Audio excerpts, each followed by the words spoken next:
Done this a few times in your career. Is it a good day? We're just getting started, so we just kicked off.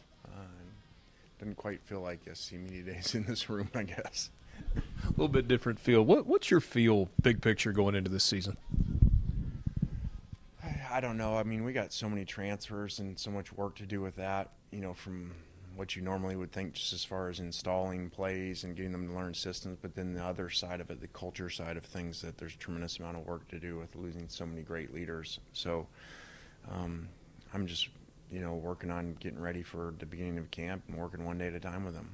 You've gone with this little bit different model in recruiting. I mean, you're obviously still targeting high school guys, but the nickname transfer portal king or whatever it is that people are calling you, is that sustainable? Because I've heard people go, oh, you can't do that over and over. But my question is, why couldn't you keep doing it? Well, there's a lot of variables to that. They would have first said, when you look at the numbers, you can't do, when it used to be just junior college and people would go super heavy and they're like, okay, you can do that once, you can't do that year in and year out because your numbers of class would be completely screwed. But, things have changed now because some of your guys coming in may have even 4 years of eligibility, let alone 3 that are transferring in. So it's not like they're all one-year grad transfers. There's nothing saying you can't sustain it like that. It's not ideal, really, because you can't build your culture over time. You're going to have to redo that every year. But it's not that it can't be done that way. And also, they removed the 25 cap here for a little bit, so that helps the math, the analytics of it. So you use the word culture a couple of times, and I feel like that's almost one of those buzzwords sometimes. We're like, oh, we got to have great culture. But you had something kind of special in that locker room a year ago. So, one, how important is it? And two, how do you build it year after year?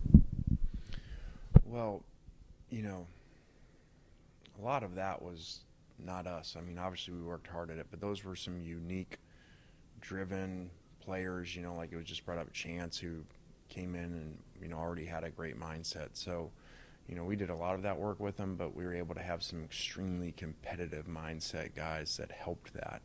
So, you just got to redo it, and losing a bunch of coaches, makes that even more challenging as well. Your relationship with Matt was special. Have you been around a player like him before? Because in a lot of ways it felt like he just kind of grabbed that team and said, you're coming with me. Well, yeah, there's been players at different spots and different positions like that. He was rare, and the way that he did that, and it was different. He kind of grabbed him, but he grabbed him a lot just by example, not just always yelling at him and stuff. He would go run with the receivers and beat all of them in the off-season conditioning stuff, that we would do. And he just, took the lineman dinner whenever he could. He was just wired really special. One of the things that it seems to me that you've done is figured out who your best player on offense is and then figured out a way to get the ball to that person. Who's that guy this year? Well, we don't know that yet. And that's kind of the exciting thing about getting to camp, and exciting thing about the portal is new guys coming in that you haven't been with long enough to know that answer. So that'll evolve, and I think we have done a good job, as you mentioned, and why we look different year from year based off of our skilled players. Michael Trigg in the spring game looked just stupid athletic. Can you kind of speak to what that actually is, that skill set? Yeah, he did. Now there's an example of a portal guy coming in, and very young still, true sophomore year coming up. So, but he's extremely gifted and made a bunch of plays, and hopefully will be a great weapon for us. I don't know if there's a perfect way for a schedule to lay out, but given how many new faces you've got coming in, does this year's schedule with 4 non-conference games before you jump into league play, and maybe the kind of level of difficulty goes up a little bit as it goes along, is that better for this team? I don't know. I mean, those are some challenging teams that have had really good years, from the non-conference opponents that we have to play. And so, you never know. You never know what's going to happen injury-wise, how teams are going to develop. So to say now how you'd want your schedule is, ask me at the end of the year.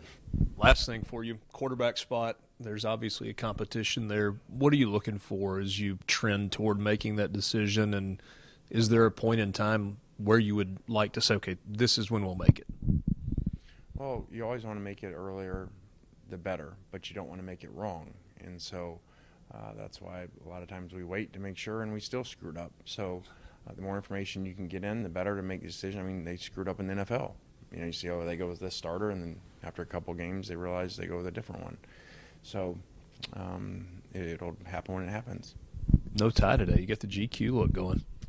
Yeah, I don't know if that was good. A little underdressed, but it was like hot, and it was summer, and it was hot in Oxford this morning. And came out of hot work, so I was still sweating, so I went without a tie. Lane Kiffin.